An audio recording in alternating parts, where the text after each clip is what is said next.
Барлықтарыңызға қайырлы күн достар. Бүгін сіздермен 10 минутта жасалатын лаваштан бөрек дайындаймыз. Ол үшін лавашты осындай екі үлкен домалақты ортасынан бөлеміз.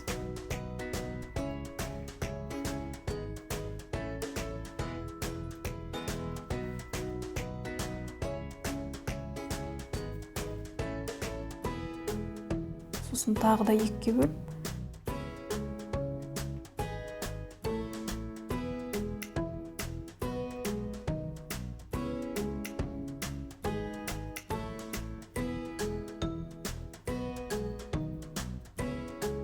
тағы да ортасынан бөліп, осындай үшбұрыштар дайындап аламыз.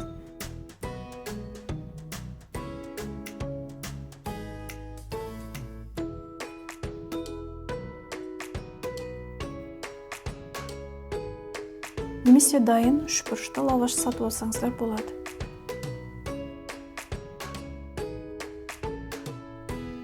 Лаваштарымыздың бәрін осылай бөліп алдық. Енді ірімшігімізді ұзын 4 бұрышты етіп осылай турап аламыз.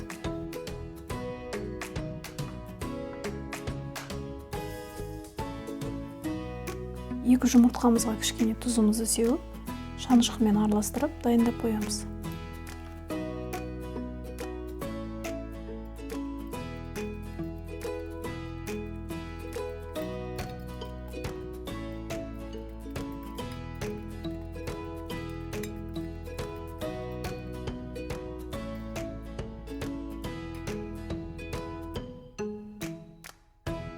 Лавашқа осылай ірімшігімізді салып, бәрін орап шығамыз.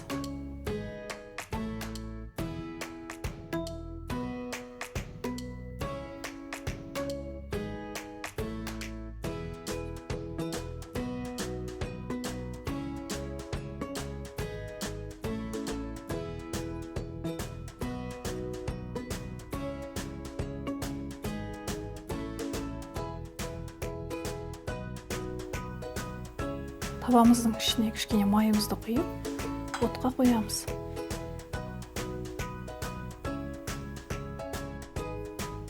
Дайындап қойған лаваштарымызды жұмыртқамызға ұнатып,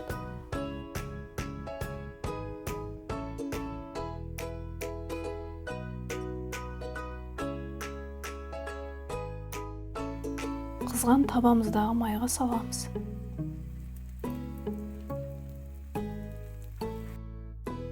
Ашылып кетпес үшін бүгілген жерін астына қаратамыз. Екі жағынан аунатып пісіріп аламыз.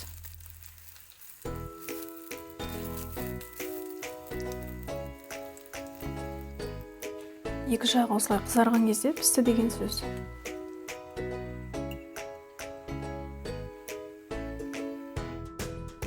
Осымен өте тез жасалатын бөліктеріміз дайын. Таңғы асқа жасасаңыздар өте керемет. Видео рецепт ұнаса, лайк басып, комментарий қалдырыңыздар. Сіздермен болған Әсел. Келесі видеода кездескенше.